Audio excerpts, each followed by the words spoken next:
Terus dukung channel ini dengan cara like, comment, share, dan subscribe. Roda Sejarah Channel kali ini akan mengulas sedikit tentang Kamp Platungan, tempat yang menjadi tahanan wanita. Mereka adalah Tapol yang terlibat dengan gerakan G30 SPKI. Mari kita kembali ke era tahun 1970-an di mana para tahanan Tapol direhabilitasi. Kamp Platungan adalah penjara bagi tahanan politik Tapol perempuan yang terlibat dalam gerakan Partai Komunis Indonesia PKI 1965. Di kamp ini, ratusan tahanan perempuan diasingkan belasan tahun di bawah pengawasan ketat aparat keamanan tanpa pernah diadili. Pasca tragedi kemanusiaan gerakan tanggal 30 September tahun 1965 G30 SPKI yang menyebabkan gugurnya 7 perwira TNI Angkatan Darat AD. Peta perpolitikan di tanah air berubah drastis. Kelompok yang terlibat maupun dituduh terlibat dalam gerakan PKI langsung diburu aparat keamanan. Bahkan, tidak sedikit anggota dan simpatisan PKI yang menjadi korban pembantaian massal. Sementara mereka yang selamat dan tertangkap langsung dimasukkan ke sel tahanan untuk mempertanggungjawabkan perbuatannya. Untuk pria, mereka ditahan di Pulau Buru, Maluku. Sedangkan untuk tahanan perempuan, mereka menghuni rumah-rumah tahanan di berbagai kota di Pulau Jawa seperti Penjara Bukit Duri, Jakarta Selatan, Penjara Pesing, Jakarta Barat, Penjara Wurogunan, Yogyakarta, Penjara Wanita Bulu, Semarang, termasuk Penjara Undaan, Surabaya dan penjara lainnya di Solo dan Ambarawa sebelum akhirnya dipindah ke Kamp Platungan untuk memudahkan pengawasan oleh aparat keamanan. Adapun maksud pemerintah memindahkan sejumlah Tapol adalah agar dapat memangkas anggaran belanja pemerintah. Selain itu, pemerintah bertujuan agar para Tapol menjadi lebih terampil.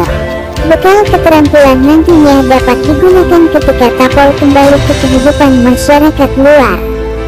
Sejak Juni tahun 1971 para Tapol mulai menempati Kamp Platungan, kamp yang berada di bawah kaki Gunung Perahu, Kabupaten Kendala, Jawa Tengah. Tapol perempuan yang pernah menjadi anggota maupun simpatisan PKI dan organisasi afiliasinya seperti Gerakan Wanita Indonesia, Berwanita, Lembaga Kesenian Rakyat Lekra, anggota konsentrasi Gerakan Mahasiswa Indonesia CGMI, seringkali dikabarkan mendapatkan tekanan dan penyiksaan.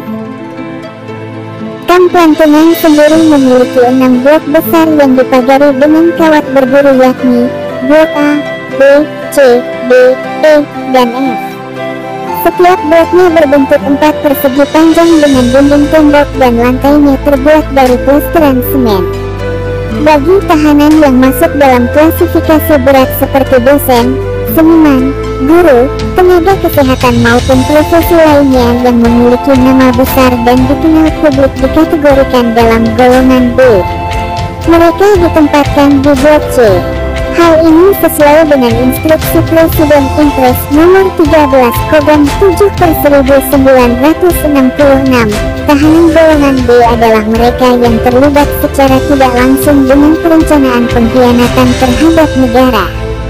Mereka adalah orang yang telah mengetahui adanya gerakan pengkhianatan, menunjukkan sikap yang bersifat menyetujui gerakan tersebut, atau menghambat usaha-usaha penumpasan gerakan pengkhianatan. Mereka yang telah bersumpah kepada Partai Komunis Indonesia atau organisasi masyarakat yang seasas aktivitasnya juga termasuk dalam golongan ini. Para tahanan diajarkan ilmu agama, politik, sosial, dan ekonomi. Khusus setiap Sabtu atau hari indoktrinasi, para tahanan diminta mempelajari pedoman penghayatan pengamalan Pancasila. Awalnya Kamp Platungan adalah rumah sakit militer yang dibangun Belanda pada tahun 1870. Kemudian, rumah sakit tersebut diubah menjadi laboratorium di tahun 1929. Pada 1960 rumah sakit tersebut berhenti beroperasi. Setelah dilakukan perbaikan pada 1969, pemerintah Indonesia menggunakan bangunan tersebut sebagai penjara anak-anak. Barulah pada Juni tahun 1971 pemerintah Indonesia mengubahnya menjadi pusat rehabilitasi tahanan politik Tapol G30S wanita golongan B. Masa penahanan para Tapol di Kamplantungan berakhir setelah Palang Merah Internasional mendesak pemerintah Indonesia mengembalikan para tahanan politik ke masyarakat. Pada 1975, pemerintahan Soeharto mulai membebaskan mereka. Sedangkan, 45 tahanan yang digolongkan berideologi komunis kuat selanjutnya direlokasi ke Imrehab, Bulu, Semarang, pada 1976. 3 di antaranya, Dr. Sumiarsi, Mia Bustam, juga wartawan Istana, Roswati. Sedangkan, tahanan lainnya resmi meninggalkan Pelantungan pada tahun 1978 sampai tahun 1979. Saat ini Kamplantungan sudah berubah, tak ada lagi bangunan blok tahanan Tapol perempuan. Pasca banjir bandang yang memporak-porandakan Kamplantungan pada 1990 silam, pemerintah kemudian mengalihfungsikan kawasan tersebut sebagai tempat wisata pada 2000 yang kini dikenal dengan sebutan Bumi Perkemahan Jadi Patu Pelantungan. Itulah sejarah singkat Kamplantungan. Terus dukung channel ini agar tetap bisa belajar dengan sahabat sejarah.